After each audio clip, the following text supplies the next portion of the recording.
Hi, my name's Phil. I like talking about politics, and in this video I'd like to discuss Boris Johnson's ever-weakening position as Conservative leader and therefore, of course, as Prime Minister, and wonder if the reports might be true that he is concerned by rising star Rishi Sunak that he himself promoted to Chancellor. But first, if you'd like to be notified of daily news and politics, please subscribe to the channel and click the bell notification icon.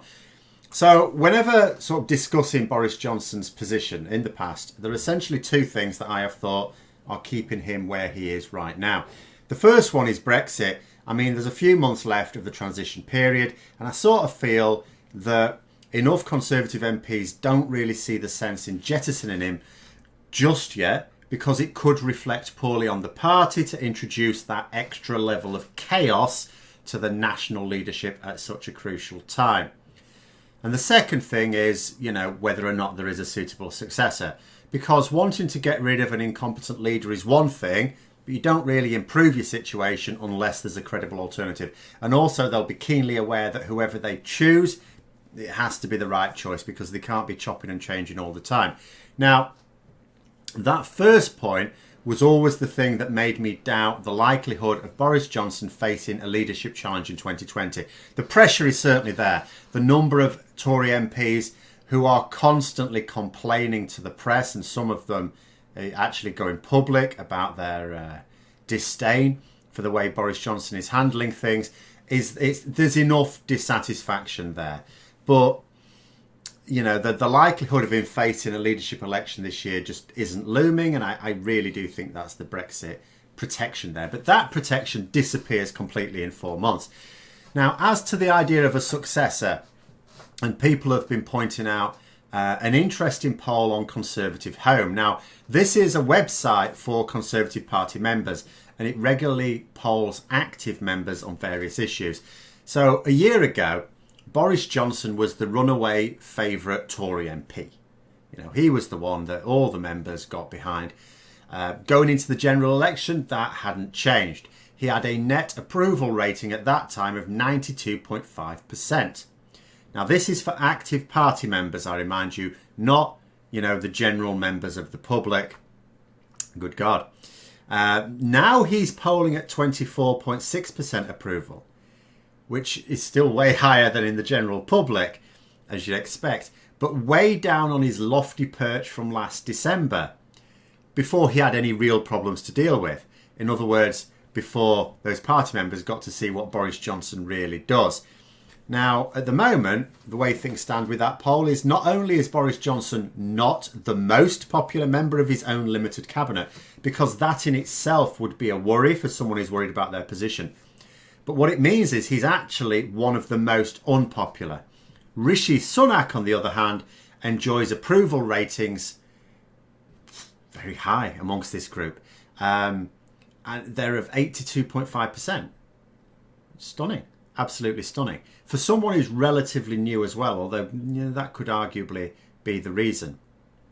Now, if Conservative MPs see Sunak as a credible replacement, then both of Boris Johnson's protections, as I see them, are going to be stripped away at the end of this year.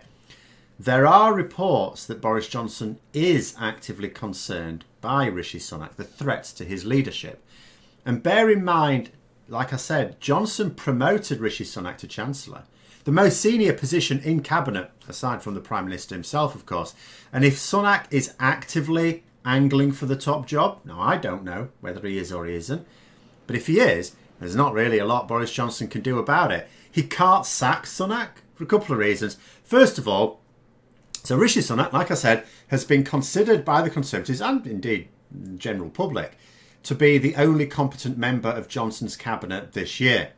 So if you sack him, so then he returns to the backbenchers and he can't possibly slip up because everything he's done so far has met with approval in the Conservative Party.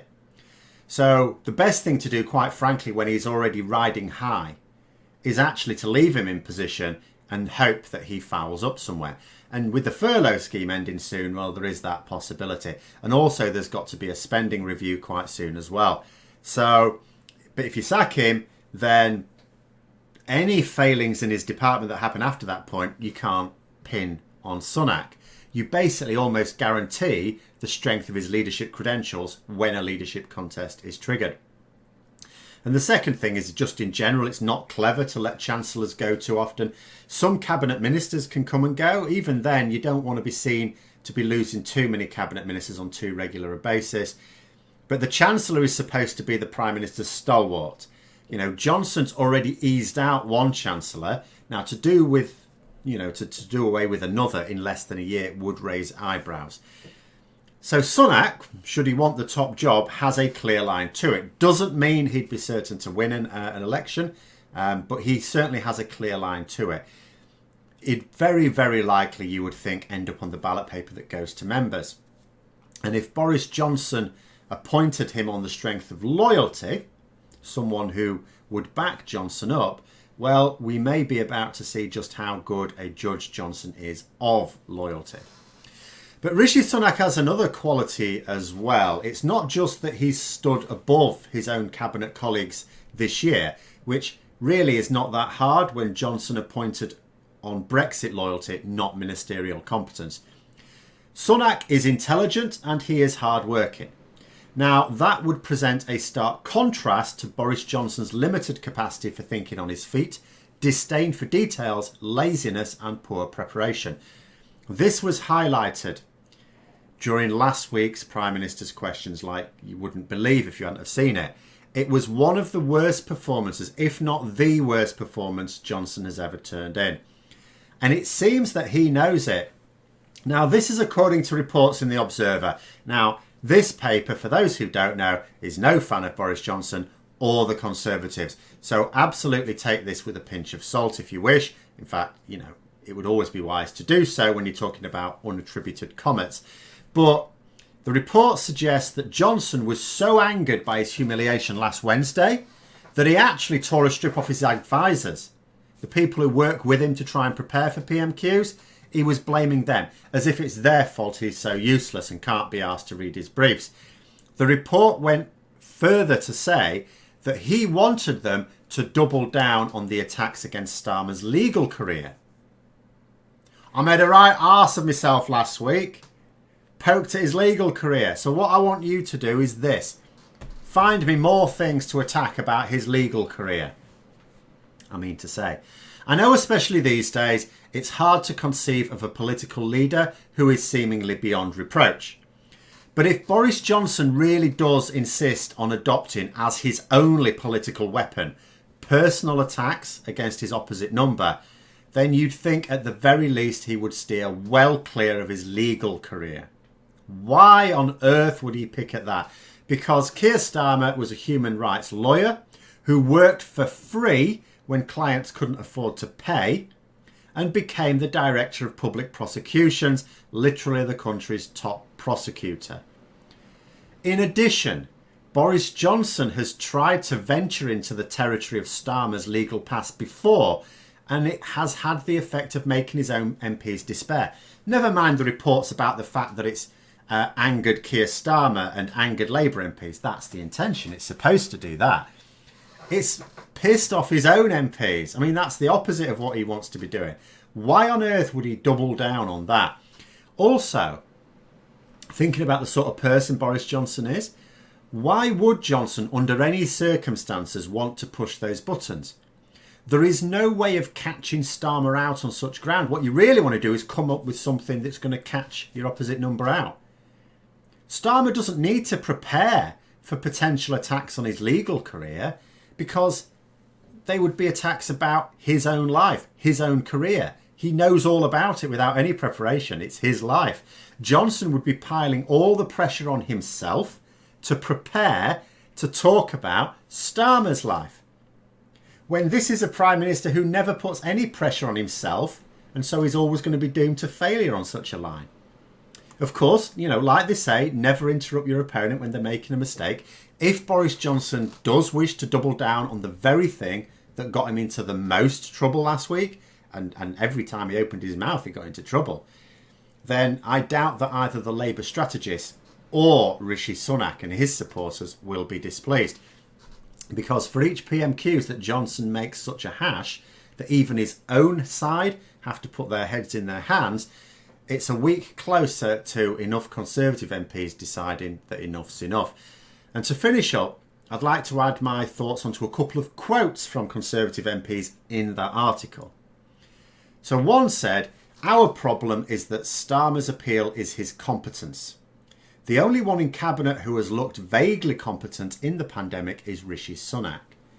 Now, that lays it all bare to me. They are aware that Johnson is not competent. I mean, of course, they all are. They highlight the fact that no member of Johnson's government has ever appeared competent with the exception of Sunak. So that's a pretty damning indictment of their own cabinet.